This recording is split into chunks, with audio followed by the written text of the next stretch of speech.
오늘 이 주께서 우리에게 주시는 말씀의 내용들을 보시면 우리 어제 내용에서 보시다시피 솔로몬이 이제 성전 건축을 완공하고 이제 주님의 언약궤를 성전으로 옮기는 내용들을 통해서 이 하나님의 백성들의 거룩함, 이 구별됨에 대해서 어제 함께 그 말씀을 좀 나눴죠. 오늘은 특별히 이 솔로몬이 이스라엘 백성들 앞에서 이 성전 완공에 대하여 연설하는 내용들을 오늘 본문에서 12절부터 이제 쭉 나와 있는 것을 우리가 볼 수 있게 됩니다. 특별히 오늘 우리가 좀 주목해 볼 구절이라고 한다면 이 15절의 말씀인데요. 우리 15절을 한 번만 더 같이 읽어볼까요? 15절입니다. 시작. 왕이 이르되 이스라엘의 하나님 여호와를 송축할지로다. 여호와께서 그의 입으로 내 아버지 다윗에게 말씀하신 것을 이제 그의 손으로 이루셨도다 이르시기를. 아멘. 여호와 하나님께서 아버지 다윗에게 약속하신 대로 그 약속을 이루셨다라는 고백을 이 솔로몬이 이스라엘 온 백성들 앞에서 하는 내용이 바로 이 15절인데요. 이것은 이 성전 완공의 모든 공을 여호와 하나님께 돌리는 이 모습을 우리가 볼 수 있는 것이죠. 하나님께서 행하시고 하나님께서 다 이루셨다라고 고백하는 이 솔로몬의 고백의 내용이 바로 15절의 고백입니다. 그런데 여러분, 우리가 따지는 것은 아니지만 한번 좀 생각해 볼 것은, 사실 이 성전 건축이라는 것은 하나님께서 다윗이나 솔로몬에게 명령하신 내용은 아니었어요. 성전 건축 시작 자체가 하나님께서 다윗에게 내 전을 좀 건축해라 명령하신 내용이 아니었다라는 것이에요. 여러분도 잘 아시다시피 이 여호와의 성전의 건축에 대한 이 일들은 지극히 다윗의 마음으로부터 시작된 일이었습니다. 성전 건축은 다윗으로부터 시작된 하나님을 향한 그의 순수하고 정결한 그 마음의 한 표현으로서 이 다윗이 자신은 백향궁에 있는 그 아름다운 성전, 화려한 성전에서 살면서, 왕궁에서 살면서 하나님의 언약궤는 저 초라한 성막에 있는 것, 그것이 자기 마음에 합당치가 않은 그 마음으로부터 시작된, 그래서 하나님의 성전을 건축하겠노라 라고 주님께 여쭤보면서 시작된 것이 이 성전 건축의 시작 아니겠습니까? 그렇게 보면은 이 성전 건축이라는 것은 이 하나님께서 시작하신 일은 아니라는 것이에요. 다윗의 그 순수한 마음으로부터 시작된 것이 바로 이 성전 건축의 시작이라는 것이죠. 그렇지만 다윗의 바람과 달리 하나님께서는 그 다윗의 마음은 기쁘게 받으셨지만 다윗으로 인하여서 성전 건축을 하라고 허락하여 주시지는 않으셨습니다. 그 이유는 바로 그가 많은 전쟁을 통해서 피를 많이 흘렸다라는 이유였죠. 대신에 그 아들 솔로몬 때에 솔로몬을 통하여서 이 성전 건축을 이루게 하시겠다라고 허락을 하시는 내용들을 우리가 잘 알 수가 있죠. 그럼 다윗은 무엇을 했냐? 성전 건축의 재료들을 준비하는 내용들까지 우리가 봤었죠. 성전 건축을 위하여서 재료들을 준비할 수 있도록 주님이 그것은 허락해 주셨다라는 것이에요. 어찌됐든 간에 이 성전 건축을 시작하게 된 계기가 하나님으로부터가 아니라 다윗으로부터 시작된 것을 우리가 잘 알 수 있다는 것이죠. 그리고 그것을 실행했던 사람은 그의 아들 솔로몬이라는 것. 그러니까 어떻게 보면 이 성전 건축, 이 완공에 대해서 복기해 보자면 다윗이 계획을 하고 솔로몬이 실행을 한 다윗과 솔로몬의 합작으로 볼 수 있다는 것이죠. 엄연히 따지자 보면요. 그런데 우리가 오늘 본문에 봤던 것처럼 이 15절의 내용에 의하면 이 성전 건축 완공에 대한 모든 일에 대한 공을 온전히 솔로몬이 하나님께 돌리고 있는 것을 우리가 볼 수가 있습니다. 이 하나님께 영광을 돌리고 있는 이 모습이 그냥 그가 형식상 우리가 그냥 일반적으로 그냥 하는 그런 고백이 아니라 정말 마음을 다하고 힘을 다하고 뜻을 다하여서 이 모든 공과 영광을 하나님께 돌리고 있는 것을 우리가 볼 수가 있는데요. 어떻게 그것을 알 수가 있느냐라고 했을 때 우리가 나중에 보게 되겠지만 솔로몬이 이 성전 봉헌식을 위해서 하나님께 번제로 예물, 희생 제물을 드리는 그 내용들이 뒤에 등장을 하게 되는데요.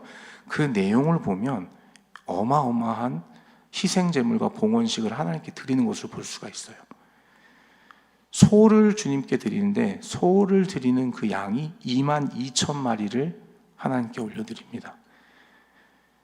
양은 12만 마리를, 여러분 가늠이 되십니까? 양 12만 마리? 이 성전에 꽉 차고도 남을 것 같아요. 소는 2만 마리, 양은 12만 마리. 그리고 번제와 소제, 감사제물의 그 기름, 태워서 드리는 그 기름의 양이 너무 많아서 당시에 놋 제단의 그 제물을 번제로 드리는 그 놋 제단이 다 포용할 수 없을 만큼 많았다라는 표현을 후에 성경에서 기록을 하고 있는데요. 이 봉헌식의 양, 하나님께 희생제물로 드렸던 그 양만 봐도 솔로몬이 하나님께 이 성전을 봉헌하면서 이 모든 것이 주님의 은혜입니다. 이 모든 것을 주님께서 하셨습니다라고 고백하는 이 내용이 그냥 형식상 드리는 고백이 아니고 정말 마음과 뜻과 힘을 다하여서 주님 앞에 그 믿음의 고백을 드리고 있다는 것을 우리가 볼 수 있다는 것이에요. 그런데 우리가 앞에서 따졌듯이 성전 건축은 하나님의 계획이 아닌 어쩌면 다윗이 계획이었다라는 것. 다윗이 계획하고 솔로몬이 실행하여서 이 건축을 7년 만에 완공된 이 성전 건축인데 이것이 완성이 되었다라는 것.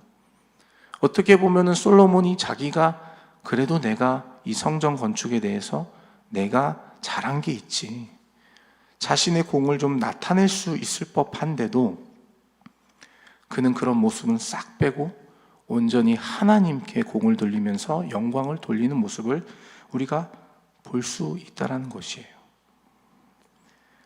솔로몬은 왜 이렇게 하나님께 영광을 돌리게 되는 것일까요? 저는 그것에 대해서 질문을 하지 않을 수가 없습니다. 이 말씀을 읽으면서 저 같았으면 그래도 내가 하나님 말씀에 순종해서 이렇게 했다, 혹은 다윗 아버지의 그 유산과 같은 그 유언과 같은 그 말을 내가 잘 지켜서 지금 이렇게 성전을 봉헌하게 됐다, 자기를 좀 드러낼 법한 이유가 많이 있음에도 불구하고 그렇지 않았다라는 것에 대해서 제가 질문을 던지지 않을 수가 없더라고요. 그런 가운데 제 안에 떠오르는 주의 말씀이 하나 있었습니다. 그것이 바로 이 잠언의 말씀인데요. 솔로몬의 지혜서인 잠언의 말씀에서 그 해답을 찾을 수가 있는 것 같아요. 우리 한 구절 좀 찾아보기를 원하는데요. 잠언 16장 1절과 9절입니다. 잠언 16장 1절과 9절의 말씀을 한번 찾아보시면 감사하겠습니다.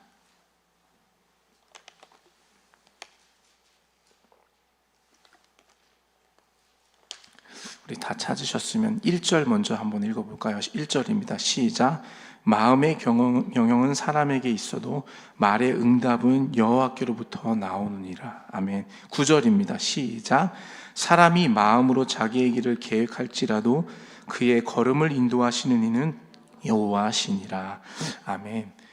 여러분, 이 16장 1절과 9절의 이 내용이, 이 솔로몬의 이 고백이, 저는 오늘 이 열왕기상 8장의 15절에 이 모든 것이 하나님께서 하신 일이다라고 고백한 이 솔로몬의 이 중심된 내용이 바로 여기에 있다라고 저는 본다라는 것이에요. 사람이 계획하여도 그것을 이루시는 이는 하나님이시다라는 이 진리를 솔로몬이 알고 있었기 때문이라는 것이죠. 비록 다윗이 계획하고 솔로몬이 그것을 실행하여 이룬 성전 건축이라 할지라도 이 모든 것이 전적으로 하나님의 인도하심과 하나님의 다스림 안에 이루어진 일이라는 것을 솔로몬은 알고 있었다라는 것이에요. 그렇기 때문에 성전 건축 7년 만에 마친 이 성전 건축에 대해서 백성들과 나눌 때에 이 모든 것이 우리 아버지 다윗에게 약속하신 그 하나님께서 그 약속을 이루셨다, 하나님께서 그의 손으로 행하신 일이다라고 고백할 수 있었다라는 것이죠. 저는 이것을 솔로몬의 영성이라고 생각합니다.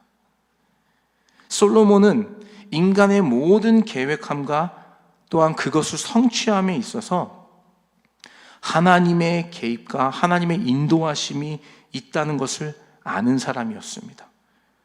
그것이 바로 솔로몬의 영성이에요. 이게 솔로몬이 가지고 있는 지혜라는 것이에요. 우리가 흔히 영성을 얘기하면 이런 것들을 얘기하시고 생각하시는 분들이 많은 것 같아요. 남들이 보지 못하는 환상을 보고, 혹은 앞으로 일어날 일에 대한 미래에 대해서 예측을 하고 판단하여 맞추는 그런 것을 영성이라고 생각하는데, 그것이 영성이라고 볼 수 없어요. 성경이 말하는 영성은 지극히 오늘 이 본문의 솔로몬과 같이 나의 삶에 하나님의 인도하심과 그분의 개입이 나를 선한 길로 인도하신다라는 이 믿음과 확신을 갖고 살아가는 그의 삶의 믿음의 고백이, 그것이 영성이라는 것이에요. 솔로몬의 영성이 바로 그런 것이었습니다. 솔로몬의 영성, 이런 영성은 그가 하나님 앞에서 살아가는 존재라는 것을 인식한 삶이었습니다. 비록 그가 왕의 자리에 앉아 있었지만 왕으로서 말 한마디로 모든 것들을 진두지휘할 수 있는, 말로써 모든 것들을 가능케 할 수 있는 절대 권력의 자리에 앉아 있는 사람이었지만, 그는 분명하게 자신은 하나님의 존재 앞에, 하나님 앞에 살아가는 존재라는 것을 항상 인식하고 살아가는 사람이었기 때문에 이러한 영성의 모습을 가지고 있었다라는 것이죠. 그의 모든 삶의 영역이 하나님의 다스림 안에 있다라는 것을 아는 자, 이것을 아는 자가 바로 솔로몬의 영성을 아는 자라는 것입니다. 여러분 혹시 코람데오라는 말을 들어보셨나요? 많이 들어보셨을 텐데요. 코람데오, 이 라틴어로 하나님 앞에서라는 뜻을 가지고 있는 이 코람데오라는 말이죠. 코람이라는 말은 영어로는 in the presence, 누구누구 앞에서, 데오는 이 라틴어로 하나님을 뜻하는 것이죠. 그래서 이 두 단어가 합성이 돼서 코람데오라고 한다면 하나님 앞에서라는 의미를 가지고 있는 단어가 되는 것이죠. 종교개혁 당시 루터를 비롯하여서 많은 종교개혁자들이 이 종교적인 부패에 대한 반발로 주창하기 시작한 어떤 무브먼트 중에 하나로서 우리의 존재는 하나님 앞에서 살아가는 존재임을 강조하면서 그것을 전능자의 존재를 인식하며 살아가야 한다라는 어떤 신앙인의 가장 기본, 신앙인이 갖춰야 할 가장 기본 자세가 무엇이냐? 우리는 하나님 앞에서 살아가는 존재이다. 이것을 강조하는 말이 바로 코람데오라는 말인데요. 솔로몬은 철저하게 이 코람데오의 신전의식인 내가 하나님 앞에서 살아가는 존재라는 것을 알고 있는 자였다라는 것이에요. 그것이 솔로몬의 영성을 만들게 된 것이고요. 그 영성이 결국에는 하나님께서 이루신 이 모든 것들이 다 하나님께서 하신 일이다. 내가 한 것이 아니요 주님께서 하신 일이다라고 고백할 수 있게 만든 그 영성이 바로 여기서부터 시작이 된다라는 것입니다. 그러니 삶의 모든 계획과 성취가 하나님의 인도하심과 하나님의 다스림 안에 하나님께서 이루신 일이라는 고백을 당연히 드릴 수밖에 없게 되는 것이죠. 하나님의 존재를 인식하고 그분의 은혜 안에 사는 사람은 주님 앞에 영광을 돌리지 않을 수 없다라는 것입니다. 주님의 존재를 인식하고 사는 사람은 주님 앞에 영광을 돌리지 않을 수가 없어요. 그렇게 하지 말라고 해도 그게 너무나도 자연스러운 것이라는 것이에요. 이 하나님 앞에서 살아가는 사람들의 특징은 내가 주를 위해서 무엇을 했냐를 생각하는 것이 아니라 주님께서 나를 위해서 무엇을 해주셨는가, 어떤 것을 베푸셨는가를 생각하는 사람인 거죠. 나처럼 연약한 자를 사용하시어 하나님의 거룩한 일을 맡기셨네. 이 모든 것이 주님의 은혜입니다. 이 모든 것이 주님께서 하셨습니다 라고 고백할 수밖에 없는 것, 이것을 하나님의 존재 앞에 살아가는 자들의 너무나도 당연한 삶의 모습과 고백이라는 것이죠. 이것이 오늘 이 본문을 통해서 주님께서 우리에게 말씀하시는 솔로몬의 영성이며, 또한 우리가 이 솔로몬을 통해서 배워야 할 주님이 우리에게 말씀하시는 귀한 말씀인 줄로 믿습니다. 저와 여러분, 우리가 주님을 따라가는 자로서, 주의 백성으로 살아가는 자로서 우리 안에서 자주 놓치고 있는 부분, 우리가 하나님 앞에 살고 있는 존재다, 내 존재는 하나님 앞에서라는 이 코람데오의 믿음의 고백이 저와 여러분 안에 있기를 주님의 이름으로 축복합니다. 주의 몸된 전을 섬기는 것, 교회를 섬기는 것도 마찬가지입니다. 우리가 교회를 섬기고 봉사할 때 마치 내가 무엇을 하는 것 같아요. 그렇죠. 우리가 시간을 들이고 때로는 물질도 들이면서 실제로 우리가 무엇을 하는 것, 내가 주를 위해서 무엇을 한다라고 생각이 드는 것이 당연하지만, 하나님 앞에서라는 이 믿음의 고백 위에 서 있는 자, 그 사람들은 이 모든 것이 주님의 은혜입니다, 주님께서 하시는 것입니다라고 고백한다라는 것이에요. 내 어떤 의와 내가 행한 일들에 대해서 자랑할 수 없다라는 것입니다. 사도 바울은 그런 고백을 그래서 그렇게 하잖아요. 우리가 자랑할 것이 아무것도 없다, 우리가 자랑할 것은 오직 예수 그리스도의 십자가밖에 없다 라고 고백하지 않습니까? 바로 하나님 앞에서 살아가는 그 존재의식, 신전의식을 갖고 살아가는 자들이 고백할 수 있는 것이라는 것이에요. 제가 사순절 기간 동안에 한 번은 제가 설교 말씀 나누면서 그런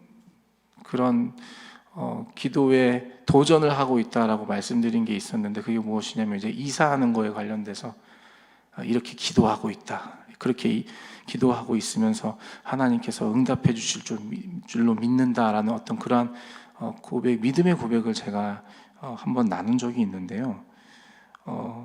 실제로 주님께서 그걸 이루어 주셨습니다. 예, 저희가 이제 어제 계약을 했어요. 계약을 해서 이제 4월 말에 이사를 하게 되는데요. 그 과정들이요, 제가 전화해서 제가 알아보고 제가 만나서 제가 한 거는 사실이지만 정말 하나님께서 하셨어요. 제가 기도한 것뿐이 없는데 기가 막히게 하나님이 딱 들어맞는 집을 찾게 해주셨습니다. 그렇게 집이 없다고 하는 지금 요즘에 집이 많이 안 나와 있거든요. 그리고 또 저희가 원했던 지역이 있었는데, 사실은 제가 인터넷을 찾다가 원했던 지역이 아니라, 그 지역이 아니라 다른 지역에 나와 있는 매물을 보고 연락을 드렸는데, 전화 통화를 하다가 보니까 그분께서 그러면 저한테 먼저 얘기해 주시는 거예요. 이 지금 보고 저한테 주신 그 매물보다는 자기가 생각하는 다른 매물이 있다는 거예요. 제가 제 상황을 들어보니까 거기를 소개시켜 드리는 게 더 좋겠다라고 생각해가지고 소개를 해주셨는데, 그것이 바로 제가 딱 기도하고 있었던 그 지역과 장소와 위치와 딱 들어맞는 집이었어요. 제가 그분한테 제가 그 지역으로 가고 싶습니다, 그런 말 하지 않았어요.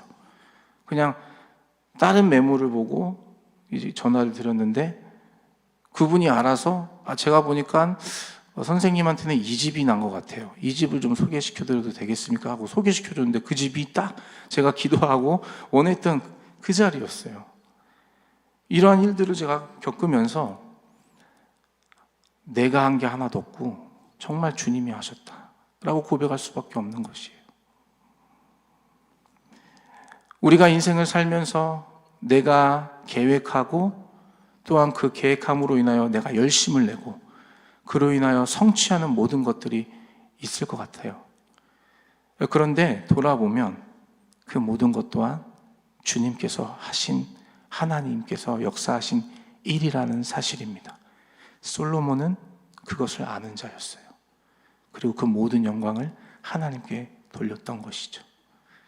저와 여러분의 삶 가운데 이 솔로몬처럼 하나님 앞에서 이 코람데오의 신전 의식을 갖고 우리의 모든 계획과 성취가 내 의지와 내 노력이 아닌 전적인 하나님의 인도하심과 도우심으로 하나님께서 이루심을 인정하고 고백하는 저와 여러분 되시기를 주님의 이름으로 축복합니다.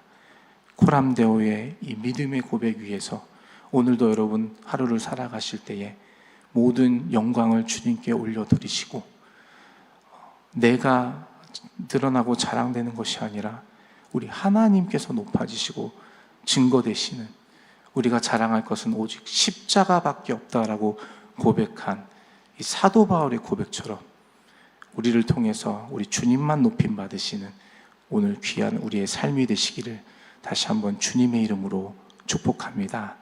아멘. 우리 함께 같이 기도했으면 좋겠습니다.